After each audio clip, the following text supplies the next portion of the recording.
नमस्कार दोस्तों, स्वागत है आपका हमारे official YouTube channel GS by नियस सर में। कैसे हैं आप सब? मैं उम्मीद करता हूं स्वस्थ होंगे, मस्त होंगे, अपनी तैयारी में व्यस्त होंगे। मित्रों, आज की जो क्लास है ये क्लास नंबर 8 है। कौन सी है? क्लास नंबर 8 है, 08। और ये भी जो नया बैच स्टार्ट हुआ था 10 तारीख से, 10 जनवरी 2023 से नया बैच स्टार्ट हुआ था ट्रेंड ग्रेजुएट टीचर के लिए। चाहे आप 2023 की तैयारी करें या 2022 वाली तैयारी करें, दोनों में हेल्पफुल होगा, क्योंकि सिलेबस लगभग सेम होगा। जो सिलेबस चेंजेज होंगे उसको हम करवाने के लिए प्रतिबद्ध हैं, उसमें कोई दिक्कत नहीं होगी। टारगेट 148 फतह कराना है, मैक्सिमम सिलेक्शन दिलाना है, इसलिए इस पे काम हो रहा है। आज अपना परिवार भी 50K का सपना पूरा कर चुका है। जो 50K हम सोच रहे थे जनवरी में पूरा होगा, वो अब जाके पूरा हुआ है, जनवरी ही चल रहा है। हालांकि हमारा दिलेरी इच्छा था कि जो है दिसंबर लास्ट तक हो जाता, न्यू ईयर में हम लोग 50,000 लोगों के साथ होते, लेकिन नहीं हो पाया, किसी कारणों बस नहीं हो पाया। अच्छी बात है, फिर भी धैर्य रखना चाहिए, धैर्य नहीं खोना चाहिए और काम करते रहना चाहिए, अपने कर्म पे भरोसा रखना चाहिए। कर्म अगर करेंगे तो परिणाम आपके पक्ष में होगा, उसमें कोई दिक्कत नहीं आएगी। फिलहाल ज़्यादा बात न करते हुए हम लोग सीधे अपने क्लास की तरफ रुख करेंगे। और क्लास नंबर 8 में लगभग 70 प्लस MCQ यानी मल्टीपल चॉइस क्वेश्चंस हम लोग देखने जा रहे हैं। वो भी किससे? आपने देखा है कि हम लोगों ने हड़प्पा सभ्यता, मोहनजोदाड़ो और इससे संबंधित लोथल हो, बनावली हो, इनसे क्वेश्चंस खूब देखे हैं। तो इनसे जुड़े हुए क्वेश्चंस हम लोग करने जा रहे हैं। इससे पहले हम लोगों ने भारत की प्रागैतिहासिक कला केंद्रों को पढ़ा है। और प्रागैतिहासिक जो है कला केंद्रों में आप जानते हैं भीमबेटका, रायगढ़, बांदा, पंचमढ़ी, होशंगाबाद, ये सब खूब ज्यादा आता है। बेल्लारी भी आता है, जिसे आप फासेट साहब खोजते हैं, या फिर बांदा भी आता है, सेल्वे सलवार रेड जिसको खोजते हैं 1907 के आसपास। खूब ज्यादा क्वेश्चन पूछा जाता है। भीमबेटका और पंचमढ़ी से बिल्कुल बंडलों में क्वेश्चंस आते हैं। आप जानते हैं पंचमढ़ी DH गार्डन साहब 1936 में खोजते हैं, और जो है भीमबेटका की अगर बात हो 1958 में VS वाकाड़कर साहब खोजते हैं। तो इन सब की बात हो चुकी है। अब हम लोगों को बात करना है फाइनली अपनी सिंधु घाटी सभ्यता पे। सिंधु घाटी कला में कौन कौन से अवशेष प्राप्त हुए, इस पे हमने काम कर रखा है, यानी एक सुपरफास्ट रिवीजन करवा रखा है। अब ये उसका MCQ है, सभी के लिए होगी, ये फ्री क्लास होगी।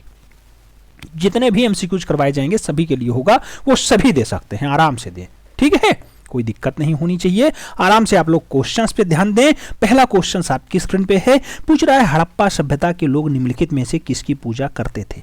नाम दिया गया विष्णु, गणेश, ब्रह्मा और पशुपति। आपको बताना है हड़प्पा काल में लोग पूजते किसे थे। तो याद रखिएगा, अगर पूछे किसकी पूजा, तो एक तो पशुपति और दूसरा पीपल। पा से पशुपति और पा से पीपल, तो पीपल भी पूजते रहे हैं, याद रखिएगा, पीपल की पूजा और जो है पशुपति भगवान की पूजा किया करते थे। सही जवाब सी के साथ लगाओ मित्रों।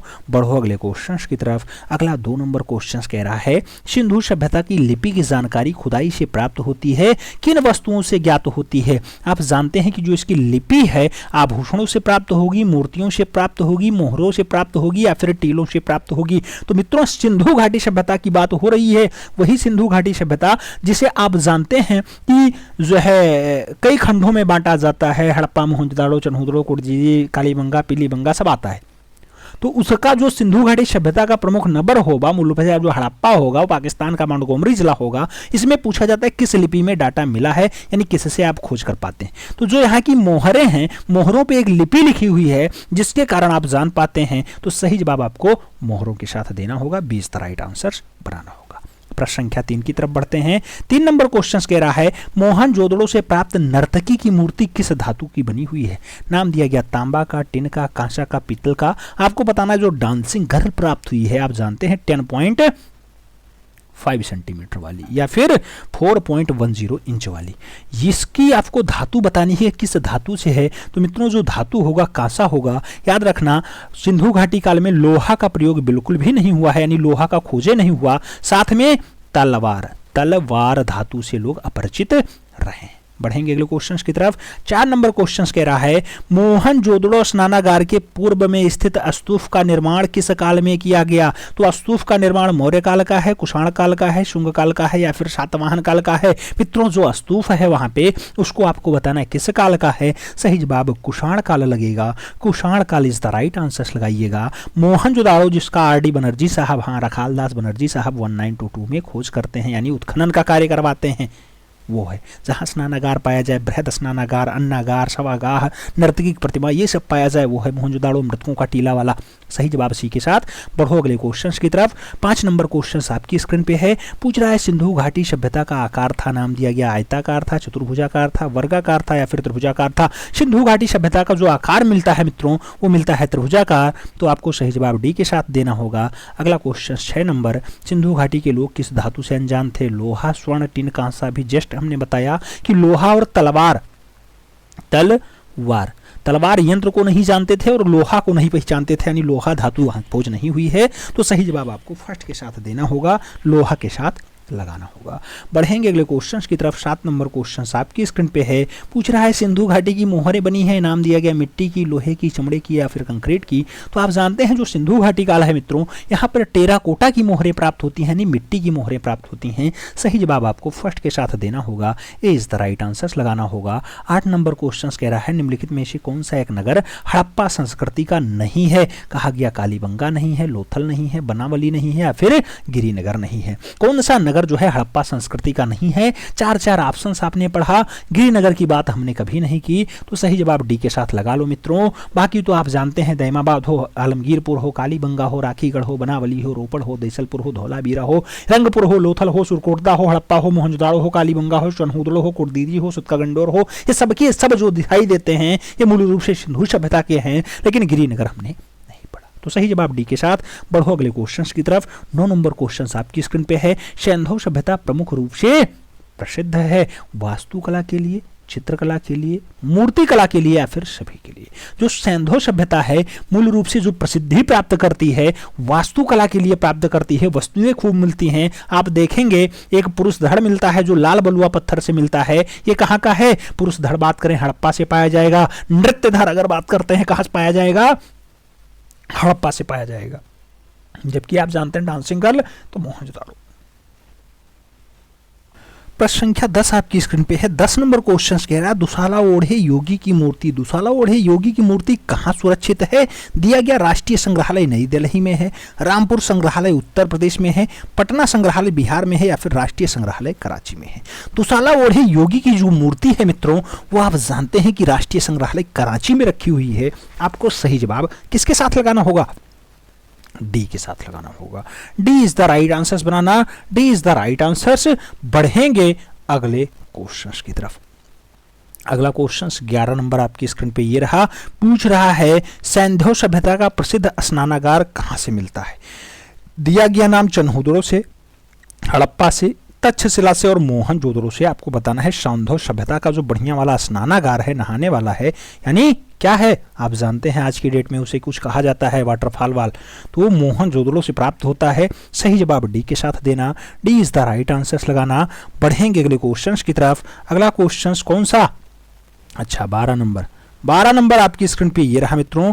पूछ रहा है आपसे कि सिंधु सभ्यता की अवधि है, नाम दिया गया 3000 से 2250 ईसा पूर्व, आपको दिया गया 4000 से 3000 ईसा पूर्व, आपको दिया गया 4000 से 3600 ईसा पूर्व या फिर 2875 से 1000 ईसा पूर्व। इसमें जो आसपास डाटा दिखाई दे रहा है वो ए वाला दिखाई दे रहा है, तो फर्स्ट के साथ ही आंसर्स लगाना। हालांकि आप भी जानते हैं कि इसकी जो अवधि है वो अवधि कई मायनों में कई टाइप की है, सभी लोग अलग अलग अवधि के बारे में बताते हैं। जैसे आप देखें जॉन मार्शल के अकॉर्डिंग तो कहा जाता है कि 3250 से स्टार्ट होता है, जॉन मार्शल साहब कहते हैं, और 2750 तक है सिंधु घाटी सभ्यता।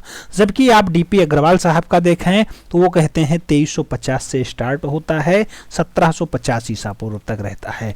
आप माधव स्वरूप वत्स को देखेंगे तो वो कहते हैं 3500 ईस्वी से स्टार्ट होता है ईसा पूर्व से, सॉरी, और 2500 ईसा पूर्व तक होता है। सभी के अकॉर्डिंग अलग अलग होता है।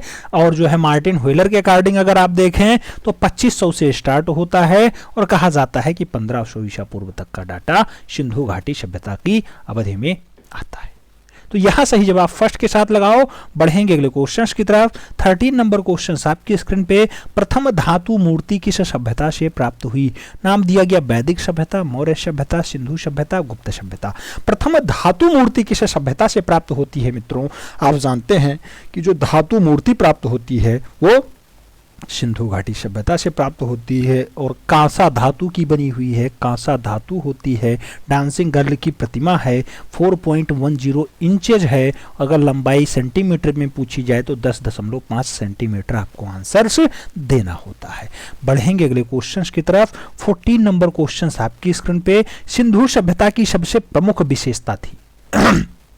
आपसे पूछा गया सिंधु सभ्यता की बढ़िया वाली विशेषता अर्थव्यवस्था है, नगर योजना है, धार्मिक जीवन है या फिर सामाजिक जीवन है। अगर आप सिंधु सभ्यता की सबसे बढ़िया वाली, सबसे प्रमुख वाली विशेषता बताएं तो नगर योजना सबसे बढ़िया होगा। सी इज द राइट आंसर लगाना मित्रों। बढ़ेंगे अगले क्वेश्चन की तरफ। 15 नंबर क्वेश्चन आपकी स्क्रीन पे। पुरातात्विक महत्व का स्थल है लोथल, और लोथल कहाँ स्थित है दिया गया। पंजाब में है, गुजरात में है, उत्तर प्रदेश में है या फिर महाराष्ट्र में है। लोथल आप जानते हैं बहुत फेमस जगह होता है। रंगनाथ राव इसे 1955 के आसपास खोज देते हैं। मूल रूप से ये भोगवा नदी के किनारे होता है। अहमदाबाद गुजरात में स्थित है। सही जवाब सी के साथ बनेगा। बढ़ेंगे अगले क्वेश्चंस की तरफ। 16 नंबर क्वेश्चंस कह रहा है सर्वप्रथम उत्खनन कार्य किस स्थान पे हुआ दिया गया। हड़प्पा में हुआ, मोहनजोदड़ो में हुआ, सिंधु में हुआ या फिर चन्हुदड़ो में हुआ। आप जानते हैं सबसे पहले जो उत्खनन का कार्य होगा हड़प्पा में होगा, 1921 में होगा यानी 1921 में होगा। जबावनी बाबू आप जानते हैं कि उधर एक षडांग लिखते हैं, रूपभेदा प्रमाणानि भावलामणि योजनम सदृश वर्णिका भंगमिति चित्र षडांकम।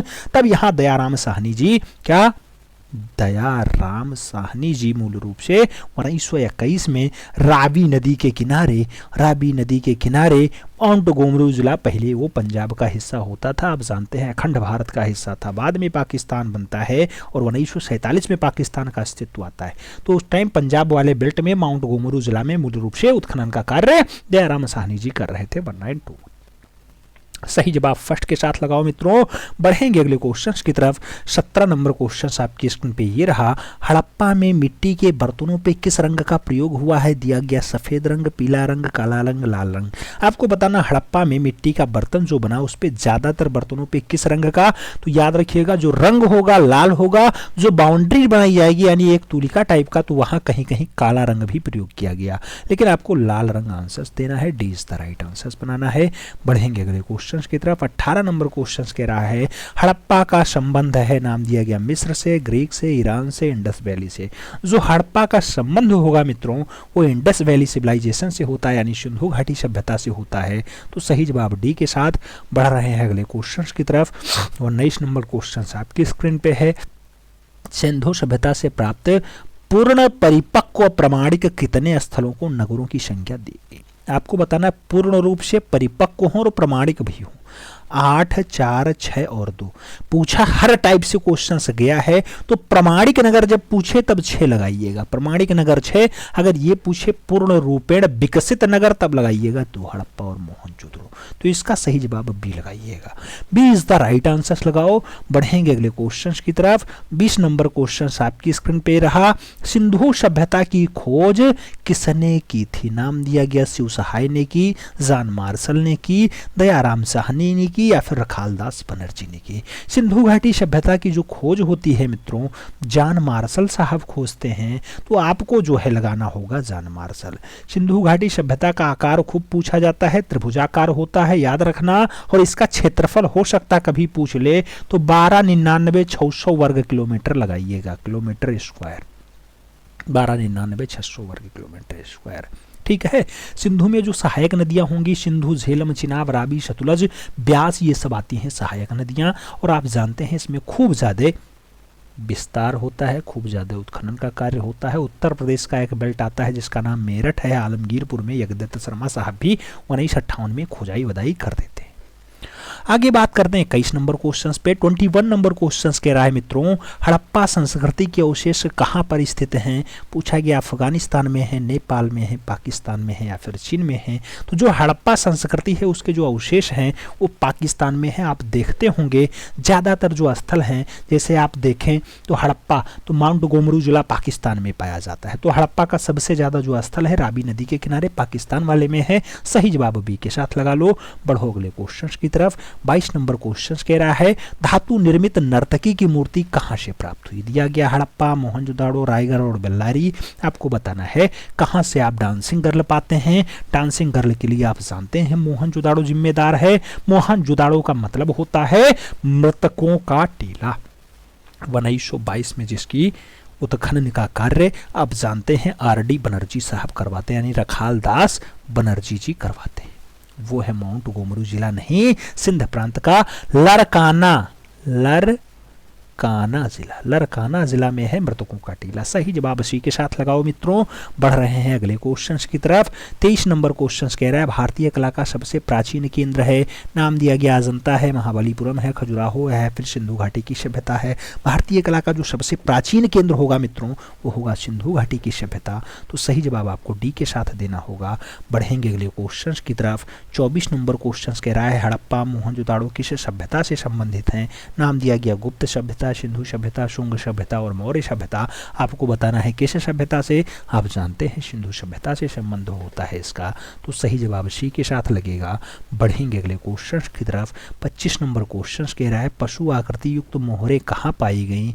नाम दिया गया राजघाट में, नालंदा में, सारनाथ में, मोहनजोदड़ो में। जो पशु आकृति युक्त मोहरें हैं मित्रों मोहनजोदाड़ो में पाई जाती हैं। तो आपको मृतकों का टीला ही आंसर देना होगा, यानी D is the right answer लगाना होगा। जहां सबसे बड़ा स्नानागार मिलता हो, स्नानागार, जहां सबसे बड़ा सवादाह मिलता है, सवादाह मिलता है, जहां सबसे बड़ा वाला अन्नागार मिलता है, अन्न रखने का स्थान, नागार, ठीक है, वो है मोहनजोदाड़ो। सही जवाब डी के साथ। बढ़ेंगे अगले क्वेश्चंस की तरफ। 26 नंबर क्वेश्चंस कह रहा है नगरीय सभ्यता का प्रथम उदाहरण कहाँ से मिला। पूछा गया मोहनजोदाड़ो हड़प्पा में सबसे पहले नगर दिखाई दिया, कौशाम्बी में, राजघाट में या फिर तक्षशिला में। तो आप जानते हैं कि हड़प्पा नहीं मोहनजोदाड़ो हड़प्पा आंसर बनेगा। नगरीय सभ्यता का जो पहला उदाहरण प्राप्त होगा वो मोहनजोदाड़ो हड़प्पा से प्राप्त होगा। First is the right answer होगा। बढ़ेंगे अगले क्वेश्चंस की तरफ। 27 नंबर क्वेश्चन आपकी स्क्रीन पे है। पूछ रहा है मोहनजोदाड़ो हड़प्पा से प्राप्त मोहरें किस माध्यम में बनाई गई हैं। नाम दिया गया ब्रांज माध्यम, ग्रेनाइट माध्यम, मार्बल माध्यम या फिर टेराकोटा माध्यम। मोहनजोदाड़ो और हड़प्पा से प्राप्त मोहरें किस माध्यम में बनाई गई। तो ज्यादातर जो मोहरें बनाई गई मित्रों टेराकोटा या फिर मिट्टी में बनाई गई। पकी हुई मिट्टी का रूप टेराकोटा कहलाता है। सही जवाब डी के साथ लगाओ। बढ़ेंगे अगले क्वेश्चंस की तरफ। 28 नंबर क्वेश्चन आपकी स्क्रीन पे। सैंधव सभ्यता में किस प्रकार के वस्त्रों का उल्लेख मिलता है। नाम दिया गया साहित्रा, रेशमी, दूलून या फिर सूती। सैंधव सभ्यता में किस प्रकार के वस्त्रों का उल्लेख दिखाई देता है मित्रों। तो जो वस्त्र दिखाई देगा वो वस्त्र सूती दिखाई देगा। सबसे ज्यादा सैंधव सभ्यता में सूती वस्त्र मूल रूप से दिखाई देते हैं। ठीक है, सूती वस्त्र। आगे बात करें तो 29 नंबर क्वेश्चन कह रहा है झूकर झाकर संस्कृति का संबंध किस क्षेत्र से है।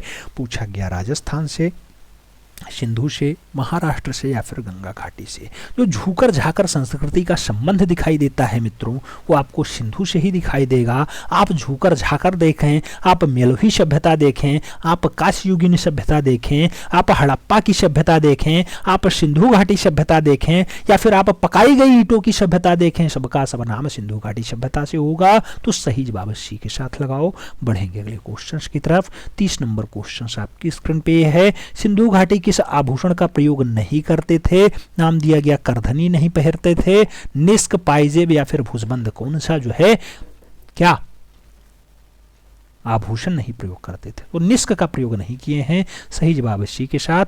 बढ़ेंगे अगले क्वेश्चंस की तरफ। 31 नंबर क्वेश्चन कह रहा है किस संस्कृति की सोढ़ी संस्कृति का नाम दिया गया। किस संस्कृति को सोढ़ी संस्कृति कहा गया। हड़प्पा संस्कृति को जो है, हड़प्पोत्तर को, हड़प्पा पूर्व संस्कृति को या फिर संस्कृति को। आपको बताना है कौन सी संस्कृति को सोढ़ी संस्कृति कहा जाता है। तो मित्रों जो सोढ़ी संस्कृति कहा जाएगा वो हड़प्पा पूर्व संस्कृति को कहा जाएगा। सही जवाब सी के साथ बनेगा। सी इज द राइट आंसर लगाओ। अगला क्वेश्चन 32 नंबर बनाओ। लोथल किस नदी के किनारे बसा हुआ है। दिया गया दशक नदी में है, चैतांग में है, भोगवा में है या फिर समथल में। आपको बताना है अभी जस्ट हमने लोथल की बात की थी, रंगनाथ राव साहब, रंगनाथ राव साहब। रंगनाथ राव साहब लोथल को खोजते हैं, 1955 में खोजते हैं। अहमदानगर गुजरात में स्थित है, भोगवा नदी के किनारे है। सही जवाब बी के साथ बन रहा है, B is the right answer. पढ़ेंगे अगले क्वेश्चंस की तरफ। 33 नंबर क्वेश्चन आपकी स्क्रीन पे। सिंधु घाटी के लोग किस पशु से अपरिचित थे? नाम दिया गया बकरी, घोड़ा, गाय, हाथी। आपको बताना है सिंधु घाटी के काल में जो लोग थे वो किस पशु को नहीं जानते थे, तो गाय को ये लोग नहीं जानते थे, तलवार को ये लोग नहीं जानते थे। आप यह याद रखिएगा, तलवार, गाय, इसके साथ साथ लोहा को भी ये लोग नहीं जानते थे। आगे बढ़ें, 34 नंबर क्वेश्चंस आपकी स्क्रीन पे है। पूछ रहा है मोहनजोदड़ो का सबसे विशाल भवन है, बैरक होगा, अन्नागार होगा, स्नानागार होगा या फिर जलकुंड होगा। तो मोहनजोदड़ो का जो सबसे विशाल जो है भवन माना जाता है वो अन्नागार माना जाता है। अन्नागार सबसे बड़ा। सही जवाब सी के साथ, सी इज द राइट आंसर लगाना मित्रों, सी इज द राइट आंसर लगाओ। फिर हम लोग बढ़ें आगे अगले क्वेश्चंस की तरफ। अगला क्वेश्चन 35 नंबर आपकी स्क्रीन पे ये रहा। आपसे पूछ रहा है सिंधु सभ्यता के जीवन में किस पशु का सर्वाधिक महत्व था? नाम दिया गया गाय, बैल, कुत्ता, हाथी। सबसे ज्यादा महत्व किस पशु को दिया गया? तो यहाँ पे बैल को दिया गया है, ऑक्स को दिया गया। अगर आपसे पूछे क्या पाया जाता था, तो चावल नहीं गेहूं पाया जाता था, और गेहूं के बाद जो साक्ष्य दिया गया है वो जौ का दिया गया। जौ और गेहूं खूब ज्यादा प्रयोग किया गया। आगे बात करते हैं 36 नंबर क्वेश्चंस की। पूछा गया सिंधुवासी किस वृक्ष की पूजा करते थे? पीपल, शीशम, नीम, बरगद सब दिया गया है। आपको बताना है, आप जानते हैं भगवान पशुपति को पूजते थे, साथ में पीपल को पूजते थे। तो पशुपति भी याद रखिएगा, पशुपति भगवान की पूजा करते थे और पीपल वृक्ष की पूजा करते थे। सही जवाब फर्स्ट के साथ आंसर। अगला क्वेश्चन 37 नंबर आपसे पूछ रहा है हड़प्पा से प्राप्त पुरुष नर्तक यानी नटराज की जो मूर्ति है उसका रंग कैसा है? बताया गया नटराज पीला रंग, नीला रंग, काला रंग, लाल रंग। जो नटराज की मूर्ति है उसका जो रंग है मित्रों काला रंग है। सही जवाब बी के साथ बन रहा है। बढ़ेंगे अगले क्वेश्चन की तरफ। 38 नंबर क्वेश्चन कह रहा है लोथल की खोज सर्वप्रथम हुई 1954 में, 1960-62 में, 1975-76 में या फिर 1945-46 में। लोथल की खोज की अगर बात होती है मित्रों तो 1900 अभी जस्ट हमने बताया कि लोथल जो है रंगनाथ राव साहब खोजते हैं 1954-55 में। तो आपको सही जवाब फर्स्ट के साथ देना होगा, ए इज द राइट आंसर लगाना होगा। बढ़ेंगे अगले क्वेश्चन की तरफ। 39 नंबर क्वेश्चन कह रहा है लोथल का सर्वप्रथम खोज किसने किया? आर.एस. राव ने, दयाराम साहनी ने, रणबीर सिंह बिष्ट ने या फिर बी.ए. राव ने? वी ए राव कह रहे हैं ये लोग। आपको बताना है सही जवाब। तो यहाँ पे एस.आर. राव होगा, एस.आर. राव ये लोग लिख रहे हैं। रंगनाथ राव होता है, रंगनाथ राव। अब रंगनाथ आपको R.N. राव होना चाहिए, R.N. राव, ठीक है, R.N. राव। सही जवाब फर्स्ट के साथ लगाओ। बढ़ेंगे अगले क्वेश्चंस की तरफ। अगला क्वेश्चन 40 नंबर आपकी स्क्रीन पे ये रहा। आपसे पूछ रहा है तांबे का रथ कहाँ से प्राप्त हुआ? दैमाबाद, चनहुदड़ो, लोथल और कालीबंगा दिया गया है। आपको तांबे का रथ बताना है मित्रों। तांबे का रथ कहाँ से प्राप्त हुआ? तो यहाँ तांबे का रथ पूछ रहा है। हो सकता है आपसे पूछ ले कि तांबे का बत्तख कहाँ से प्राप्त हुआ, तो बत्तख के लिए लगाइएगा, बत्तख पाया गया चनहुदड़ो से। अगर आपसे पूछ ले तांबे का हंस कहां से प्राप्त हुआ, तो हंस के लिए लगाइएगा लोथल को। अगर आपसे पूछ ले अगर पूछ ले मान लो कि तांबे का बटन कहां से मिला, बटन, तो आप बटन के लिए क्या लगाएंगे? बटन के लिए कालीबंगा लगाइएगा, कालीबंगा लगाइएगा। अगर आपसे पूछ ले बत्तख तो चनहुदड़ो, हंस पूछे तो लोथल, और अगर वाणाग्र पूछ ले कहां पाया गया, तो वाणाग्र के लिए हरियाणा का बनावली है, बनावली लगाइएगा। जबकि अगर आपसे तांबे का रथ पूछा गया है तो आपको एक ही नाम याद रखना होगा, तांबे का रथ दाइमाबाद से प्राप्त हुआ है, और दाइमाबाद फर्स्ट आंसर्स में है। सही जवाब ए के साथ। तो इतना तांबे का डाटा मिला है, सब याद रखना, स्क्रीनशॉट ले लीजिएगा, हम ऐसी उम्मीद रखते हैं। आगे बात करते हैं 41 नंबर क्वेश्चंस की। पूछ रहा है सिंधु लिपि लिखी जाती है दाएं से बाएं की ओर, दाएं से बाएं दोनों ओर, बाएं से दाएं की ओर, या फिर उपरोक्त में से कोई नहीं। तो जो सिंधु लिपि लिखी जाती है मित्रों वो दाहिने से बाएं की ओर लिखी जाती है। फर्स्ट के साथ आंसर्स। तो बढ़ेंगे अगले क्वेश्चंस की तरफ। 42 नंबर क्वेश्चन आपकी स्क्रीन पे है। पशुपति मोहरों के चित्रण में किस पशु का अंकन नहीं हुआ? पूछा गया गाय का अंकन नहीं है, हाथी का अंकन नहीं है, हिरण का अंकन नहीं है या फिर भैंसे का अंकन नहीं है। तो पशुपति मोहरों के चित्रण में किस पशु का अंकन नहीं दिखाई देता है? तो उस पशु का नाम गाय है। आप जानते हैं गाय यहाँ पे अछूती रही, यानी गाय दिखाई नहीं दी है। सबसे ज्यादा यहाँ पे बैल को जो है क्या किया गया है, प्रेषित किया गया है, बैल को मान्यता दी गई है। 43 नंबर क्वेश्चन कह रहा है पंचतंत्र में वर्णित धूर्त लोमड़ी का चित्रण कहां से प्राप्त हुआ है? दिया गया लोथल, चनहुदड़ो, कालीबंगा और बनावली। आपको बताना धूर्त लोमड़ी कहां से। तो धूर्त लोमड़ी मित्रों रंगनाथ राव वाले बेल्ट से यानी लोथल से प्राप्त होगी। तो आपको सही जवाब फर्स्ट के साथ देना होगा। बढ़ेंगे अगले क्वेश्चन की तरफ। अगला क्वेश्चन 44 नंबर आपकी स्क्रीन पे है। निम्नलिखित में से कौन सा हड़प्पा स्थल हिंदुकुश के उत्तर में स्थित है? हिंदुकुश पर्वतमाला के उत्तर में चनहुदड़ो है, सुतका गैंडोर है, मांडा है या फिर सिरतोघाई है। आपको बताना हिंदुकुश के उत्तर में कौन स्थित? आप जानते हैं पूरब, पश्चिम, उत्तर, दक्षिण। तो हिंदुकुश के उत्तर में स्थित हो, मान लो हिंदुकुश अगर यहाँ है तो यहाँ स्थित हो, ऐसा दृश्य आपको इन चारों में क्या दिखाई देता है? तो सुरतोघाई लगाइए, D is the right answer बनाइए। अगला क्वेश्चन 45 नंबर आपकी स्क्रीन पे। सिंधु घाटी सभ्यता की जो मूर्तियां हैं नृत्य रत किशोरी, ये नृत्य रत किशोरी किसके संग्रहालय में है? भारतीय संग्रहालय कोलकाता में है नृत्य रत किशोरी, या फिर लाहौर संग्रहालय लाहौर में है, राष्ट्रीय संग्रहालय नई दिल्ली में है, या फिर चेन्नई संग्रहालय चेन्नई में है। नृत्य रत स्त्री की अगर बात हो तो राष्ट्रीय संग्रहालय नई दिल्ली लगाइए, सी इज द राइट आंसर बनाइए। बढ़ेंगे अगले क्वेश्चन की तरफ। 46 नंबर क्वेश्चन आपकी स्क्रीन पे पूछ रहा है सिंधु घाटी के पुजारी की मूर्ति किससे बनी है? नाम दिया गया तांबा से, संगमरमर से, चूना पत्थर से, कांसा से। तो सिंधु घाटी के जो पुजारी की मूर्ति है मित्रों किससे बनी दिखाई देती है? तो आपको पुजारी की मूर्ति के लिए चूना पत्थर लगाना होगा। सही जवाब जो है वो बी के साथ लगाना होगा, B is the right answer. बढ़ेंगे अगले क्वेश्चन की तरफ। 47 नंबर क्वेश्चन कह रहा है हड़प्पा से प्राप्त पुरुष नर्तक का धड़ बनाया गया। नाम दिया गया भूरे लाइमस्टोन से, मार्बल से, टेराकोटा से या फिर ब्रांच से। तो हड़प्पा से जो पुरुष धड़ मिला है, पुरुष नर्तक का धड़ मिला है, पुरुष नर्तक का धड़ भी हमने बताया कि लाल बलुआ पत्थर से बना हुआ है। लाल बलुआ पत्थर का मतलब क्या हुआ? भूरे limestone. First is the right answer. बढ़ेंगे अगले क्वेश्चंस की तरफ। अगला क्वेश्चन 48 नंबर आपकी स्क्रीन पे। दुशाला ओढ़ी योगी की मूर्ति किस खुदाई से प्राप्त होती है? नाम दिया गया मिस्र की खुदाई, मेसोपोटामिया की खुदाई, रामगढ़ की खुदाई या फिर मोहनजोदड़ो की खुदाई। दुशाला ओढ़ी योगी की जो मूर्ति है मित्रों वो मूल रूप से कहां से पाई जाती है? दुशाला ओढ़ी योगी की मूर्ति मोहनजोदड़ो से पाई जाती है, जहां से नर्तक की मूर्ति पाई जाती है या फिर नर्तकी की मूर्ति पाई जाती है, जिसे आर.डी. बनर्जी साहब मूल रूप से 1922 में खोजते हैं, वो है मोहनजोदड़ो।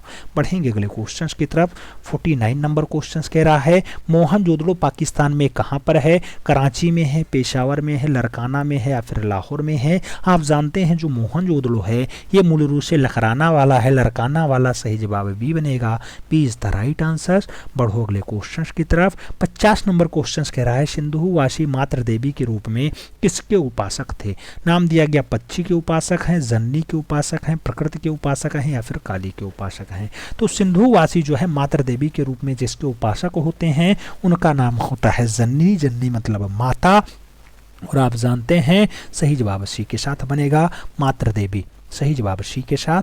बढ़ो अगले क्वेश्चंस की तरफ। 51 नंबर क्वेश्चंस कह रहा है प्राचीन मोहरें किस सभ्यता से प्राप्त होती हैं? नाम दिया गया प्रागैतिहासिक सभ्यता से, नाम दिया गया वैदिक सभ्यता से, नाम दिया गया सिंधु सभ्यता से और नाम दिया गया कोई नहीं।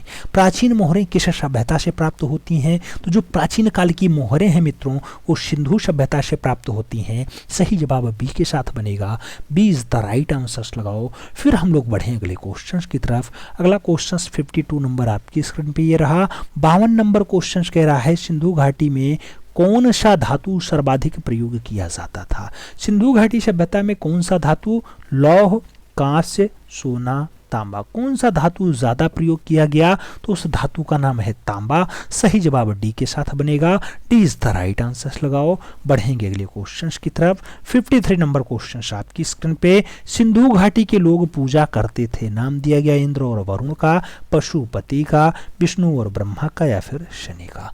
जो सिंधु घाटी के लोग हैं वो किसकी पूजा करते हैं? आप जानते हैं एक तो पशुपति की पूजा करते हैं, दूसरा जो है पीपल की पूजा करते हैं। तो सही जवाब सी के साथ लगाओ। बढ़ेंगे अगले क्वेश्चन की तरफ। 54 नंबर क्वेश्चन आपकी स्क्रीन पे। सिंधु घाटी पशुपति सीलों में कौन से पशुपति का प्रयोग नहीं है? नाम दिया गया जो इसके सील हैं इसमें कौन सी पशु का उपयुक्त नहीं है? आप देखेंगे हाथी नहीं है, बाघ नहीं है, शेर नहीं है या फिर गैंडा नहीं है। तो जो सिंधु घाटी में पशुपति की मूर्ति है उसमें कौन सा दृश्य नहीं दिखाई देता, यानी कौन सा एक खंड ऐसा है जो नहीं है? तो कहीं शेर का उल्लेख नहीं है। सही जवाब बनेगा बी के साथ। 20 द राइट आंसर्स लगाओ। बढ़ेंगे अगले क्वेश्चंस की तरफ। अगला क्वेश्चन 55 नंबर आपकी स्क्रीन पे। सिंधु सभ्यता में प्रतिदिन के काम के लिए कौन सा पशु महत्वपूर्ण था? तो डे बाय डे काम करने के लिए गाय प्रयोग किया गया, बाघ प्रयोग किया गया, बैल प्रयोग किया गया या फिर हाथी प्रयोग किया गया? तो डे बाय डे काम करने के लिए बैल का प्रयोग किया गया, इसीलिए बैल को ज्यादा महत्व दिया गया, ज्यादा महत्व दिया गया बैल को। सही जवाब बी के साथ। बढ़ेंगे अगले क्वेश्चंस की तरफ। 56 नंबर क्वेश्चंस कह रहा है मोहनजोदाड़ो से प्राप्त नर्तक धड़ किससे निर्मित है? दिया गया कांस्य से है, पीतल से है, तांबा से है, टेराकोटा से है। नर्तक धड़ के बारे में आपको बताया गया, तो सही जवाब टेराकोटा लगाना मित्रों। D is the right answer बनाना। बढ़ेंगे अगले क्वेश्चंस की तरफ। 57 नंबर क्वेश्चन। पुरातात्विक स्थल धौलावीरा कहाँ स्थित है? नाम दिया गया मध्य प्रदेश में, हरियाणा में, उड़ीसा में या फिर गुजरात में। जो धौलावीरा है आप भी जानते हैं धौलावीरा कहां पर है। धौलावीरा कहां पर है?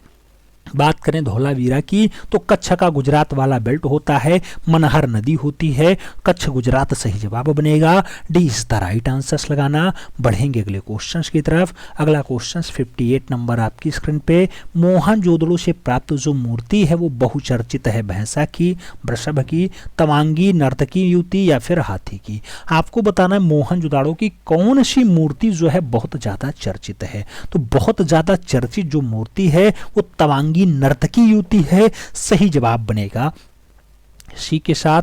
10.5 सेंटीमीटर लंबाई होती है, जिसमें 10 नहीं 4.10 इंची का बात होता है। बढ़ेंगे अगले क्वेश्चन की तरफ। अगला क्वेश्चन 59 नंबर आपकी स्क्रीन पे है। पूछ रहा है नाव का उत्कीर्ण चित्र कहाँ से प्राप्त हुआ? नाम दिया गया हड़प्पा से, मोहनजोदाड़ो से या फिर चनहुदड़ो से। नाव का जो उत्कीर्ण चित्र है कहाँ से प्राप्त हुआ? यहाँ पे हड़प्पा है तो एक जगह रोपड़ कर लो। अब बताओ आंसर। नाव का उत्कीर्ण चित्र कहाँ से? तो मित्रों जो नाव का उत्कीर्ण चित्र है मोहनजोदड़ो से। सही जवाब आपको बी के साथ देना होगा। B is the right answer. बढ़ो अगले क्वेश्चन की तरफ। 60 नंबर क्वेश्चन आपकी स्क्रीन पे। पूछ रहा है काले रंग के पत्थर की पुरुष नर्तक प्रतिमा का धड़ कहाँ से प्राप्त हुआ? पुरुष नर्तक का धड़ लोथल से मिला, हड़प्पा से मिला, मोहनजोदड़ो से मिला, चनहुदड़ो से मिला। आपको सही जवाब देना है। तो जो पुरुष नर्तक मिलेगा, पुरुष नर्तकी मिले तो मोहनजोदड़ो, अगर नर्तकी मिले नर्तकी तो मोहनजोदड़ो लगाओ। अगर पुरुष नर्तक धड़ पूछे, अगर पुरुष धड़ पूछे, पुरुष धड़ या फिर आपसे पुरुष नर्तक धड़ पूछे, याद रखना तो हड़प्पा लगाना होगा। दोनों का दोनों लाल बलुआ पत्थर। तो सही जवाब सी के साथ लगाना। सी इज द राइट आंसर। उर्वरता की देवी भी हड़प्पा से प्राप्त हुआ है, याद रखना। ठीक है, उर्वरता की देवी हो, शंख पर बना बैल हो या फिर पक्षी का पिंजरा हो, सूती कपड़े का टुकड़ा हो या फिर मूल रूप से तांबे का क्या हो? तांबे का इक्का हो, 33 फुट चौड़ा राजमार्ग हो या फिर बर्तन में मछुआरों का चित्र हो या फिर तांबा गलाने का कारखाना हो, सभी के सब हड़प्पा से प्राप्त हुए हैं। सही जवाब सी के साथ लगाओ। बढ़ेंगे अगले क्वेश्चन की तरफ। 61 नंबर क्वेश्चन कह रहा है सिंधु सभ्यता में चित्रकला के अवशेष प्राप्त होते हैं मकानों पर, मोहरों पर, मिट्टी के बर्तनों पर या फिर औजार और हथियारों पर। सिंधु सभ्यता में चित्रकला के जो अवशेष दिखाई देते हैं मित्रों वो दिखाई देते हैं मिट्टी के बर्तनों पर। आपने अभी देखा कि बर्तन पर मछुआरा का चित्र है, तो ये कहाँ से मिला है? हड़प्पा से मिला है। सही जवाब सिंधु कला का ही होगा। तो सही जवाब सी के साथ लगाओ। अगले बढ़ो। 62 नंबर क्वेश्चन कह रहा है हड़प्पावासी थे। हड़प्पावासी धार्मिक थे, आडंबरवादी थे, धर्मनिरपेक्षिक थे या फिर पुजारी थे? जो हड़प्पावासी हैं मित्रों वो मूल रूप से धार्मिक हैं। तो सही जवाब फर्स्ट के साथ देना होगा। ए इज द राइट आंसर लगाना होगा। अगला क्वेश्चन 63 नंबर आपकी स्क्रीन पे ये रहा। 63 नंबर क्वेश्चन कह रहा है सिंधुकालीन मोहरें प्रयोग में आती है। नाम दिया गया मुद्रा यानी सिक्कों की भांति प्रयोग की जाती थी मोहरें। पैतृक धरोहर के रूप में मोहरें प्रयोग की जाती थी सैंधव काल में। धार्मिक अनुष्ठान हेतु की जाती थी या फिर देशी विदेशी व्यापार हेतु की जाती थी। तो सैंधवकालीन जो मोहरें आती हैं उनका जो प्रयोग किया जाता है पैतृक धरोहर के रूप में किया गया। तो सही जवाब आपको बी के साथ देना होगा। B is the right answer. बढ़ेंगे अगले क्वेश्चन की तरफ। 64 नंबर क्वेश्चन कह रहा है हड़प्पा कालीन मोहरें किस आकार की हैं। नाम दिया गया 3.3 सेंटीमीटर हैं, 4.8 × 4.8 सेंटीमीटर हैं, 5.2 × 5.2 सेंटीमीटर हैं या फिर 2.8 × 2.8 सेंटीमीटर हैं। आपको बताना है मूल रूप से जो हड़प्पा की मोहरें थी वो कैसी दिखाई देती थी। हड़प्पा की मोहरें आपको कैसी दिखाई दे रही थी। तो जो हड़प्पा की मोहरें थी मित्रों, हड़प्पा की मोहरों का जो आकार है वो सही जवाब 2.8 × 2.8 वाला है। तो D is the right answer लगाना। मोहरों की माप कई टाइप के हैं। अगर इंचेज में बात करें तो 1.5 इंच भी रखना, ठीक है। कई जगह 2.5 वाला भी रहा है, 2.5 × 2.5, कई जगह 2.4 × 2.4 भी दिखाई दिया है। तो इन तीनों में से कोई भी आंसर आए वही टिक कर लेना।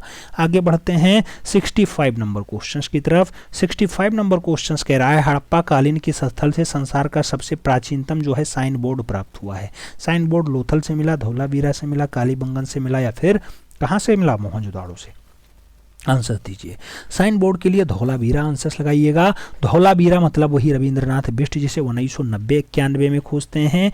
1990-91 में जिसकी खोज होती है। कच्छ गुजरात में स्थित है। कच्छ गुजरात में स्थित है। कौन सी नदी? मनसर मनहर नदी। मनहर नदी पर स्थित है धौलावीरा। सही जवाब बी के साथ। बढ़ेंगे अगले क्वेश्चन की तरफ। 66 नंबर क्वेश्चन कह रहा है सिंधु सभ्यता का कितनी बार जो है विनाश हुआ। नाम दिया गया 5 बार, 7 बार, 6 बार, 12 बार। आपको बताना है सिंधु सभ्यता का जो विनाश है कितनी बार हुआ है। तो विनाश की अगर बात करें तो 7 बार ये जो है मिट चुका है। सही जवाब जो है सी के साथ बनेगा। सी इज द राइट आंसर लगाना होगा। आगे बढ़े 67 नंबर क्वेश्चन आपकी स्क्रीन पे पूछ रहा है भारत का सबसे प्राचीन सभ्यता कौन सी थी। नाम दिया गया प्रस्तर युग, वैदिक युग, सिंधु घाटी, मौर्य युग। आपको बताना भारत की सबसे प्राचीनतम सभ्यता, सबसे पुरानी सभ्यता, तो सिंधु घाटी सभ्यता। सिंधु घाटी सभ्यता वही आप जानते हैं लगभग कोई 3500 कहता है पुराना है, कोई कहता है नहीं 3250 ईसा पूर्व का है, कोई कहता है मार्टिन हुलर साहब कहते हैं 2500 ईसा पूर्व का है और डीपी अग्रवाल साहब कहते हैं 2350 ईसा पूर्व का है। तो यही लगाओ सिंधु घाटी सभ्यता। आगे बढ़ो 68 नंबर क्वेश्चन आपसे पूछ रहा है भारत में प्राप्त ताम्र पाषाण युगीन ग्राम्य सभ्यता का सबसे विस्तृत क्षेत्र माना जाता है। ग्राम्य सभ्यता का सबसे विस्तृत क्षेत्र नासिक होगा, दाइमाबाद होगा, निवासा होगा या फिर नवदा टोली होगा। तो आप जानते हैं ताम्रपाषाण ग्रामीण सभ्यता का सबसे विस्तृत वाला यानी सबसे विशाल वाला, सबसे बड़ा वाला जो क्षेत्र होगा वो नवदा टोली होगा। सही जवाब डी के साथ। बढ़ेंगे अगले क्वेश्चन की तरफ। अगला क्वेश्चन 69 नंबर आपकी स्क्रीन पे पूछ रहा है मिट्टी का बना हुआ हल का साक्ष्य कहाँ से मिला है। नाम दिया गया हड़प्पा से, बनावली से, मोहनजोदड़ो से, कालीबंगा से। आप जानते हैं मिट्टी का बना हुआ हल ये खिलौने टाइप का मिला है और कहां से मिला है तो उसे हम लोग किस नाम से जानते हैं। तो उसे हम लोग मूल रूप से बनावली हरियाणा के नाम से जानते हैं। हरियाणा। सही जवाब सी के साथ बन रहा है मित्रों। बढ़े अगले क्वेश्चन की तरफ। 70 नंबर क्वेश्चन आपसे पूछ रहा है हड़प्पा संस्कृति का समूचा क्षेत्र है एक ... वृत्ताकार क्षेत्र है, वर्गाकार क्षेत्र है, टेढ़ी मेढ़ी बनावट है या फिर तिकोना क्षेत्र है। हड़प्पा संस्कृति की अगर बात हो मित्रों तो यहाँ तिकोना लगाना हुआ ना, त्रिभुजाकार लगाना, तिकोना या त्रिभुजाकार। तो सही जवाब डी के साथ देना। D is the right answer. बढ़े अगले क्वेश्चन की तरफ। 71 नंबर क्वेश्चन आपकी स्क्रीन पे है पूछ रहा है निम्नलिखित में से कौन सा एक युग में सही सुमेलित नहीं है। पूछा गया लोथल चावल का प्रसिद्ध साक्ष्य दिखाई देता है, कालीबंगा विशाल स्नानागार के लिए है, चनहुदड़ो मनके बनाने के उद्योग है या फिर हड़प्पा अन्नागार के लिए प्रसिद्ध है। आपको बताना है कौन सा सही नहीं है। अगर सही नहीं है पहचानना है तो एक ही नाम कालीबंगा में विशाल स्नानागार ये लोग दिखा रहे हैं, जबकि आप जानते हैं कि जो विशाल स्नानागार होगा वो मोहनजोदड़ो होगा। तो सही जवाब बी के साथ लगा लो। अगला क्वेश्चन सेकंड लास्ट है, पूछ रहा है आपसे विश्व की सबसे पहली खेत कहाँ जोता गया। तो विश्व में सबसे पहले हड़प्पन खेत जुताई होती है, रोपड़ में जोता जाता है, कालीबंगा या फिर रंगपुर में जोता जाता है। तो सही जवाब बने मित्रों, तो सबसे पहले जो खेत जोता जाएगा वो कालीबंगा में जोता जाएगा। सही जवाब आपको बी के साथ देना होगा, B is the right answer. बढ़ रहे हैं अगले क्वेश्चन की तरफ। 73 नंबर क्वेश्चन कह रहा है दाढ़ी युक्त पुजारी इस काल से संबंधित मूर्ति शिल्प है। दिया गया गुप्त काल का है, सिंधु काल का है, मौर्य काल का है या फिर कुषाण काल का है। तो जो दाढ़ी युक्त पुजारी है किस काल का है मित्रों, सही जवाब सिंधु काल लगाइएगा, सी इज द राइट आंसर बनाइएगा। मित्रों आप सभी को पुनः एक बार हमारी हृदय की गहराइयों से बहुत बहुत शुभकामनाएं, बहुत बहुत आभार जो आप लोगों ने 50 का सपना पूरा करवाया। हालांकि जनवरी में ही पूरा करवाया, अब हमारा टारगेट 1 नहीं 100 होगा मित्रों। बहुत जल्द ही हम लोग 100 का सपना भी जो है पूरा करेंगे, यानी 1 लाख लोगों का परिवार भी जीएस बाई नीरज सर का होगा। हम ऐसी उम्मीद रखते हैं आपसे। बस आज से अब भंडारा स्टार्ट हो रहा है, अब होगा प्रश्नों का भंडारा, प्रश्नों का भंडारा। मित्रों मज़ा तब आता है जब कोई लक्ष्य सामने हो। अब लक्ष्य 100 का हमारा है, तो 100 में हमें फाइनली काम करना होगा। एक लक्ष्य हमने पहले निर्धारित कर रखा है, ट्रेंड ग्रेजुएट टीचर के लिए 148 फतेह कराना। तो 148 फतेह कराने के लिए दिन रात एक कर रहे हैं हम, अब जी जान से करेंगे। दूसरी बात, बहुत सारे लोगों ने कहा है सर जी हमने KBS यानी केंद्रीय विद्यालय संगठन में ट्रेंड ग्रेजुएट टीचर आर्ट का फॉर्म डाल रखा है, 251 पदों पर भर्ती है, उसे भी कुछ पढ़ा दिया जाए। बहुत सारे रिक्वेस्ट आए हैं इसके बैच के लिए, तो मैं ईमानदारी के साथ बोल रहा हूँ 1000 प्लस फोन आया होगा, लेकिन हमने कहा हम बैच लॉन्च नहीं कर पाएंगे। जो लिमिट से बाहर हो उसका काम नहीं करना चाहिए। हम यहाँ सब्जेक्ट पढ़ा दें चलो अच्छी बात है, जीएस पढ़ा दें अच्छी बात है, अब सब पढ़ाना स्टार्ट कर दें, रीजनिंग भी पढ़ाएं, हिंदी भी पढ़ाएं, तब फिर दिक्कत हो जाती है। हमारा पहले एक सपना 148 फतेह कराना है, ये पूरा हो जाए, उसके बाद हम सब पढ़वाने के लिए तैयार रहेंगे। हमारे यहाँ पूरी टीम काम करेगी, ठीक है। तो अगला टारगेट एक नहीं फाइनली 100 के है, बड़ा नहीं सोचना है, बहुत ज़्यादा नहीं है, बस 2 गुना करना है। एक सब्सक्राइबर सभी को ऐड कर देना है। 100 का सपना आप लोग चाहें तो ये 1 ही महीने में पूरा हो जाए, आप लोग चाहें तो बहुत टाइम भी लग सकता है। हमारा टारगेट अब प्रश्नों का भंडारा पे होगा, 148 फतेह कराने पे होगा, 251 पद पे जो KBS की भर्ती है इस पर भी अब क्लासेस आपको मिलेंगी। परेशान मत होइएगा कि KBS का है तो TGT का नहीं है, ऐसा नहीं है। TGT आर्ट का ही सेम सिलेबस है, बस थोड़ा सा उसका और ब्रॉड रूप हो जाता है, इसलिए उसे KBS केंद्रीय विद्यालय संगठन का जो है नाम दे दिया जाता है, ठीक है। तो सभी के लिए हम दिल खोल करके एक बार पुनः आप सभी को बहुत बहुत बधाई देना चाहेंगे, बहुत बहुत शुभकामनाएं देना चाहेंगे। आप सब बहुत जल्द एक योग्य शिक्षक बने, उत्तर प्रदेश को सशक्त बनाएं, उत्तर प्रदेश को मजबूत बनाएं और शिक्षा के मामले में नंबर 1 पे लेकर के चलें। चलिए मिलते हैं शो में, तब तक के लिए दिल से सैल्यूट, जय हिंद।